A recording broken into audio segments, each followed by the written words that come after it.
Assalamualaikum warahmatullahi wabarakatuh. Perkenalkan kami dari kelompok 19. Saya Andika Pratama dengan NIM 205. Saya Rewi Natalia dengan NIM 106. Saya Romi Kubara Putra dengan NIM 107. Materi kita terkait dengan pasar oligopoli. Baik, di sini saya akan menjelaskan tentang oligopoli, arti dan sumber. Oligopoli adalah suatu bentuk organisasi pasar di mana penjual atas sebuah produk yang homogen atau terdiferensiasi jumlahnya sedikit. Apabila hanya ada dua penjual namanya duopoli. Oligopoli murni apabila produknya homogen, dan oligopoli terdiferensiasi adalah apabila produknya terdiferensiasi. Oligopoli, arti dan sumbernya. Contoh oligopoli dibagi menjadi dua.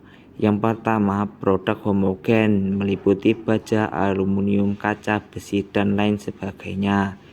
Yang kedua, produk terdiferensiasi meliputi mobil, rokok, sabun, deterjen, sereal, dan lain sebagainya. Tindakan setiap perusahaan akan mempengaruhi perusahaan lain dalam industri. Oligopolis biasanya memilih bersaing dalam diferensiasi produk, iklan, dan memberikan layanan persaingan non-harga. Sumber terjadinya oligopoli dibagi menjadi 7, meliputi 1. Skala ekonomi, 2. Dibutuhkan investasi modal besar, 3. Proses produksi yang dipatenkan, 4. Loyalitas merek, 5. Mengendalikan bahan baku, 6. Memberikan hak bisnis dari pemerintah, 7. Penentuan harga limit. Pengukuran oligopoli. 1. Resiko konsentrasi. Resiko ini mengukur persentase penjualan total yang dilakukan oleh 4, 8, sampai 12 perusahaan terbesar terhadap total penjualan industri. Rasio di atas 50 sampai 60 adalah oligopoli. 2. Indeks Herfindahl.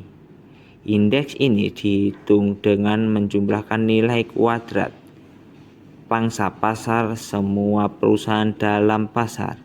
3. Teori pasar yang diperebutkan. Jika keluar masuk dalam industri relatif mudah, maka perusahaan dan industri akan bertindak seperti persaingan sempurna. Model konkret meliputi diperkenalkan oleh ekonom Perancis Auguste Concret. Model konkret menganggap ada keterkaitan di antara perusahaan yang bergabung sangat erat. Karakteristik pasar di model konkret dibagi menjadi 5. 1. Terdapat lebih dari satu perusahaan dan produk yang dihasilkan bersifat homogen. 2. Perusahaan-perusahaan dalam pasar tidak saling bekerja sama. 3. Perusahaan-perusahaan dalam pasar memiliki market power. 4. Jumlah perusahaan dalam pasar merupakan angka tetap. 5. Terdapat strategi behaviors yang dilakukan oleh perusahaan. Karakteristik model konkret. Asumsi dasar model konkret. Setiap perusahaan pasti akan berusaha memaksimumkan profitnya dengan harapan bahwa output decisionnya tidak akan mempengaruhi keputusan pesaing. Perusahaan menganggap bahwa output yang dihasilkan pesaing adalah tetap, sehingga semua perusahaan akan mengambil keputusan dengan mempertimbangkan output pesaingnya, tanpa menyadari bahwa gerakan mereka masing-masing menjadi dasar pengambilan keputusan pesaingnya. Selanjutnya ada model kurva permintaan yang terpatah. Diperkenalkan oleh Paul Sweezy Jika perusahaan oligopoli menaikkan harga, perusahaan lain tidak akan mengikuti sehingga permintaan akan elastis. Jika perusahaan oligopoli menurunkan harga, perusahaan lain akan mengikuti sehingga permintaan akan inelastik. Implikasinya adalah bahwa kurva permintaan akan terpatah. MR akan diskontinuitas di perusahaan oligopoli tidak akan mengubah harga ketika biaya marginal berubah. Selanjutnya ada permintaan kurva yang terpatah. Kurva D adalah ABC mempunyai kinket atau patah di titik B pada harga pasar 6 dan volume 40. Bagian kurva D di atas kinket lebih elastik dibanding bagian kurva D di bawah kinket karena peningkatan harga oleh suatu oligopolis bersangkutan tidak akan diikuti oleh para oligopolis lainnya, sedangkan penurunan harganya akan diikuti kurva MR atau marginal revenue adalah AGHJ. AG adalah kurva MR terhadap kurva D. Bagian atas yaitu AB, sedangkan HJ berkaitan dengan kurva D. Bagian bawah yaitu BC. The best level output adalah 40 dengan harga per 6 unit berdasarkan MR sama dengan MC adalah titik E. Oligopolistis seperti perusahaan pada struktur pasar lainnya dapat mengalami laba atau break even atau rugi, tetapi akan terus berproduksi atau tidak ditutup sepanjang harga lebih besar dari AVC sama dengan PAVC. Pergeseran kurva MC di porsi kurva MR atau discounting spread sepanjang GH yaitu dari MC dan MC tidak akan menyebabkan oligopolis merubah harga pasar E6 dan volume 40 sepanjang PAVC. Kalau kurva MC naik di atas MC, oligopolistik akan terdorong menaikkan harga dan mengurangi volume. Sebaliknya, apabila kurva MC turun di bawah MC, oligopolis akan dapat menurunkan harga dan meningkatkan volume. Kritik terhadap model, ternyata harga adalah invisible atau rigid dan bahkan cenderung dinaikkan. Selanjutnya ada kesepakatan kartel. Dalam pasar sering terdapat kolusi kerjasama antara perusahaan untuk membatasi persaingan dalam rangka meningkatkan keuntungan. Kartel terdiri dari dua, yaitu kartel berbagai pasar memberikan setiap anggotanya hak eksklusif untuk beroperasi pada daerah geografis tertentu. Kedua, kartel terpusat. Perjanjian resmi antara berbagai produsen oligopolistik dari suatu produk untuk menentukan harga monopoli, mengalokasikan output masing-masing anggotanya, dan menentukan bagaimana laba dibagikan. Selanjutnya akan dijelaskan oleh Handika. Di sini ada kartel terpusat. Selanjutnya ada kartel terpusat. D adalah kurva pasar atau total market demand curve, dan kurva MR. Kurva MC merupakan total atau by summing horizontal dari MC setiap perusahaan anggota kartel. The Centralist Cartel menetapkan P sama dengan 8 dan volume jual 50 berdasarkan perpotongan kurva MC dengan kurva MR, sehingga mengalokasi 20 unit untuk perusahaan 1 dan 30 unit untuk perusahaan 2, di mana MC1 sama dengan MR1 pada E1 dan MC2 sama dengan MR2 pada E1 Jika kartel seperti monopoli beroperasi dengan 2 pabrik, sama dengan multiple modal. Apabila MC1, MR1, maka total cost of cartel bisa diturunkan dengan memindahkan produksi dari perusahaan 1 ke perusahaan 2 sampai MC1 sama dengan MC2.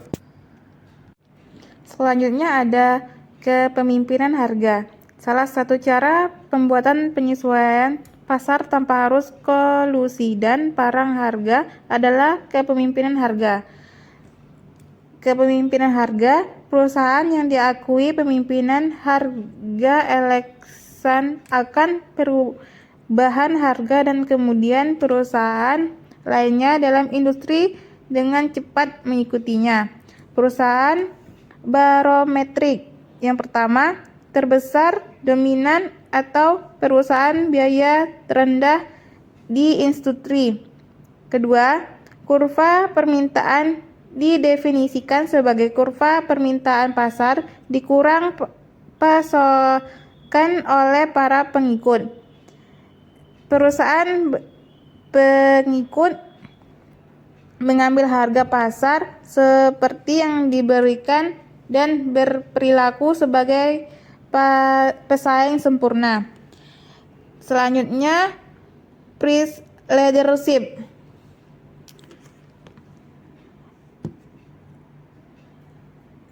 DR yaitu ABCFG adalah kurva D pasar oligopoli.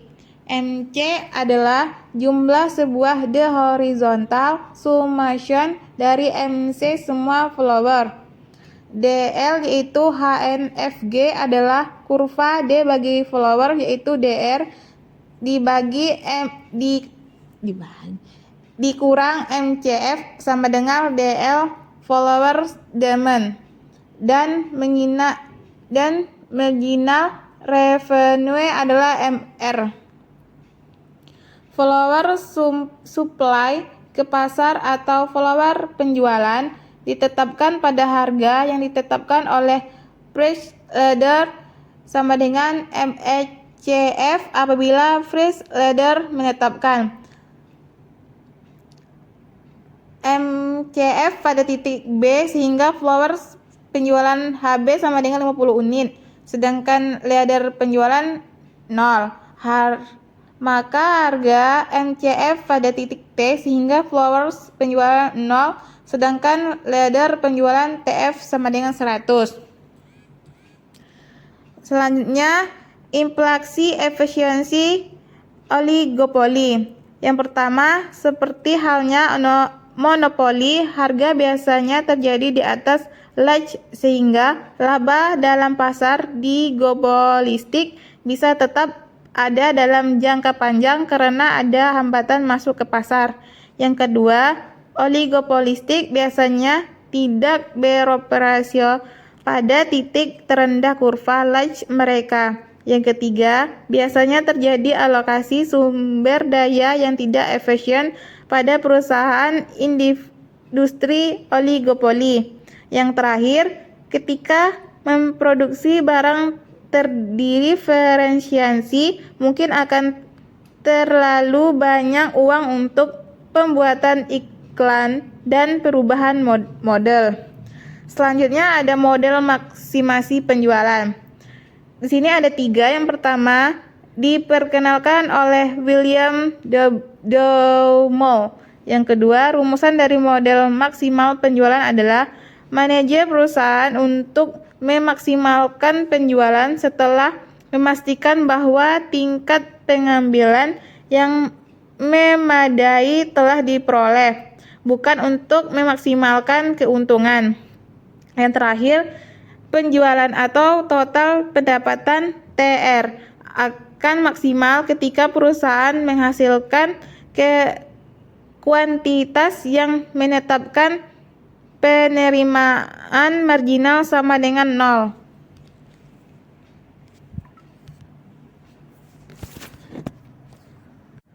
Selanjutnya ada perkembangan oligopolis global. Yang pertama, terjadi kecenderungan bagi lahirnya oligopolis global yang semakin cepat karena banyak perusahaan besar dunia semakin bertambah besar akibat pertumbuhan internal dan merger. Yang kedua, sektor yang sedang berkembang. Pertama, perbankan internasional. Yang kedua, industri hiburan dan komunikasi. Yang ketiga, produk-produk sehari-hari, makanan, obat-obatan, elektronika, dan pesawat terbang komersial. Sebuah perusahaan bisa saja merupakan monopolis di pasar nasional, akan tetapi pada saat yang sama akan menghadapi persaingan dari oligopolis global. Selanjutnya ada arsitektur perusahaan yang ideal. Arsitektur perusahaan, jalan atau cara perusahaan di organisasi bergerak atau beroperasi dan merespon perubahan di pasar. Beberapa arsitektur perusahaan ideal. Yang pertama, perusahaan ideal berkonsentrasi pada kompetensi inti dan mensubkontrakan seluruh aktivitas lainnya. Yang kedua, perusahaan ideal adalah organisasi pembelajar. Yang ketiga, perusahaan yang ideal akan mengoperasikan pabrik atau perusahaan dengan benar-benar efisien. Yang keempat, perusahaan ideal mengkombinasikan fisik dan maya dengan tanpa halangan. Yang kelima, perusahaan yang ideal adalah perusahaan yang bisa dengan segera beraksi atau real-time enterprise.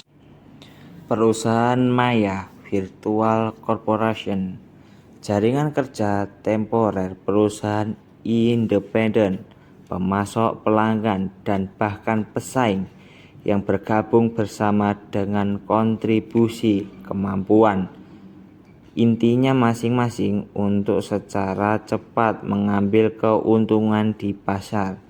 Syaratnya meliputi: 1. Perusahaan maya harus dibentuk oleh rekanan yang dapat diandalkan dan terbaik di bidangnya.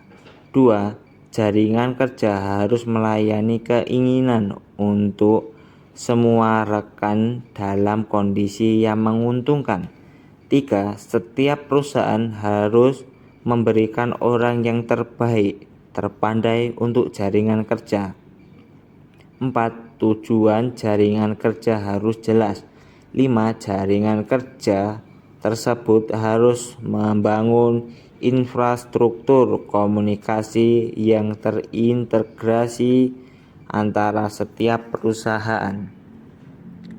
Relationship enterprise adalah jaringan perusahaan yang independen yang membentuk aliansi strategis untuk membangun kapabilitas dan bisa hadir secara geografis yang dibutuhkan untuk menjadi pemimpin global di bidangnya. Relationship enterprise lebih bersifat jangka panjang, keterkaitan lebih stabil dan lebih luas daripada perusahaan maya. Contohnya industri pesawat udara, penerbangan, telekomunikasi, dan mobil. Mungkin itu saja presentasi dari kelompok kami. Kalau ada yang salah kami mohon maaf. Wabillahi taufiq wal hidayah. Wassalamualaikum warahmatullahi wabarakatuh.